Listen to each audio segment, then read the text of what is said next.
মমতা বন্দ্যোপাধ্যায়ের প্রিয় কেসটা।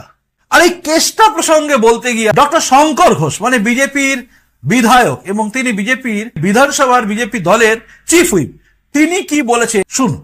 ভবিষ্যতে রাস্তায় পুলিশ পোশাক পরে বেরোচ্ছে বা পোশাক ছাড়া বেরোচ্ছে সেইটা নির্ভর করবে অনুব্রতর ওপরে পুলিশ কি ধরনের শাস্তি দিতে পারে। তাহলে যে তৃণমূল কংগ্রেসের নেতা রাজীব কুমারকে যে ভাষায় সম্বোধন করে একজন আইসিকে সরাতে বলেছেন, তারপরে এই রাজ্যের আইন শৃঙ্খলা রক্ষা করা পুলিশের পক্ষে অন্তত অসম্ভব বলে আমি মনে করি। আজকে সমন করেছে, এটা পরে জিজ্ঞেস করবো, এটা আগে বলে। পুলিশ চুপ এই কারণে পুলিশের পোশাক তৃণমূল দপ্তরে জমা রেখে এসছে।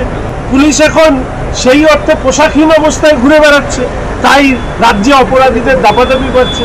এটা তো আর বলার অপেক্ষা রাখে না। তৃণমূল ছেলেটাকে ডেকে ওই ছেলেটাকে সমন করা হয়েছে। প্রবাদ বাক্য আছে না, একে মেরে ওকে শিক্ষা দাও, তাহলে চুলোপুটিকে ধরে ওকে একটা বার্তা দাও। তবে এই সমস্ত বার্তায় আর কাজ নেই। আবার বলছি, অনুব্রতর মতন একজন তৃণমূল কংগ্রেসের প্রভাবশালী মুখ্যমন্ত্রীর স্নেহভাজন ঘনিষ্ঠ নেতা পুলিশ সম্পর্কে মন্তব্য, পুলিশের পোশাক নিয়ে মানুষের মনের মধ্যে প্রশ্ন তুলে দিয়েছে। পুলিশের এবং রাজীব কুমারের যদি পোশাক পরে থাকা অবস্থায় মানুষ চেহারা দেখতে চায়, তাহলে অনুব্রতর শাস্তি হবে। এই নিয়ে মানুষ আর কখনোই কোনো ধরনের প্রতিক্রিয়া দেবে না তাকে পুলিশ হিসেবে।